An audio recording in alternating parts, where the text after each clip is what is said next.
Bismillahirrahmanirrahim. Assalamualaikum warahmatullahi wabarakatuh. Waalaikumsalam warahmatullahi wabarakatuh. Perkenalkan, saya Suwarno dari SMA Negeri 1 Sandigi. Bapak dan Ibu yang saya hormati, pada kesempatan ini saya akan menyampaikan aksi nyata pada modul 1 yang mana dalam pembahasan ini adalah terkait dengan filosofi dari Ki Hajar Dewantara.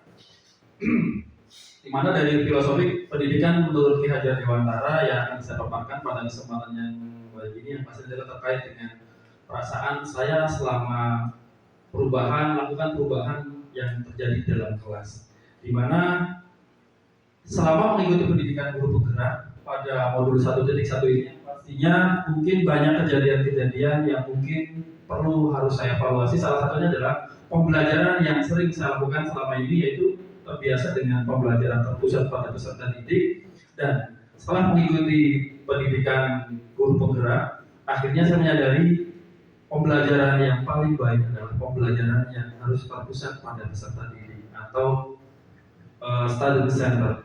Baik, selanjutnya saya banyak belajar tentang pemikiran-pemikiran beliau atau Ki Hajar Dewantara, sehingga saya secara pribadi bisa memperbaiki tentang pembelajaran yang telah saya terapkan selama ini. Kemudian, menurut beliau atau filosofi pendidikan Ki Hajar Dewantara, pendidikan ini yang pastinya menyadarkan tentang diri saya bagaimana pentingnya memberikan sebuah pendidikan menuntun dibanding hanya sekedar mengajar. Artinya, pembelajaran yang paling baik adalah tidak hanya sekedar mengajar, tapi bagaimana memberikan tuntunan yang baik kepada peserta didik atau memberikan pendidikan yang terbaik. Nah, saya harus bisa memberikan contoh teladan yang baik kepada peserta didik. Saya harus bisa memberikan suri tauladan yang baik. Nah, ide dan gagasan yang timbul selama dalam proses perubahan diantaranya adalah munculnya salah satu yang perlu saya sampaikan adalah mengubah metode pembelajaran. Dalam metode pembelajaran yang awalnya pembelajaran selalu berpusat pada guru atau teacher center, setelah mengikuti guru penggerak CGP Jabar ini, yang pastinya ada perubahan-perubahan yang harus saya perbaiki. Di antaranya adalah menerapkan nilai-nilai kolaboratif, aktif, mandiri, dan berani. Yang mana siswa dituntut untuk mampu berkolaborasi antara sesama siswa yang satu dengan yang lain, aktif di dalam kelas, serta mandiri dan berani. Dan ini dituntut dalam kurikulum yang sekarang diterapkan. Kemudian praktik baik, aksi nyata yang akan saya terapkan di sini bisa Bapak Ibu lihat. Yang pertama, saya akan melakukan diskusi dengan rekan sejawat, karena pada intinya guru yang baik adalah guru yang mau melakukan diskusi, kolaborasi, atau mungkin sharing dengan teman-teman yang lainnya. Nah, ini langkah perencanaan yang saya lakukan adalah diskusi dengan rekan sejawat. Kemudian yang kedua, membuat perencanaan pembelajaran, di mana segala sesuatu yang harus kita lakukan, harus kita kerjakan, tidak lepas dari sebuah perencanaan. Karena praktik yang baik tidak akan terlepas dari yang namanya perencanaan yang baik. Nah, selanjutnya ini beberapa metode pembelajaran atau dalam proses melaksanakan yang diterapkan, di mana anak-anak melakukan sebuah diskusi antara yang satu dengan yang lain, dan saling bekerja sama, berani memunculkan ide gagasan dan aktif, seperti yang tadi di awal saya sampaikan. Kemudian dalam pelaksanaan tertentu juga merancang pembelajaran yang interaktif dan menyenangkan Bapak dan Ibu.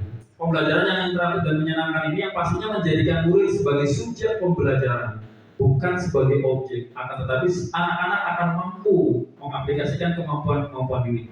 Menerapkan pembelajaran abad 21, di mana dalam pembelajaran di abad 21 ini yang pastinya anak dituntut untuk berpikir kritis, anak juga diajak untuk kreatif, komunikatif, elaboratif. Nah, cara berpikir yang seperti ini adalah sebuah tuntutan di abad 21.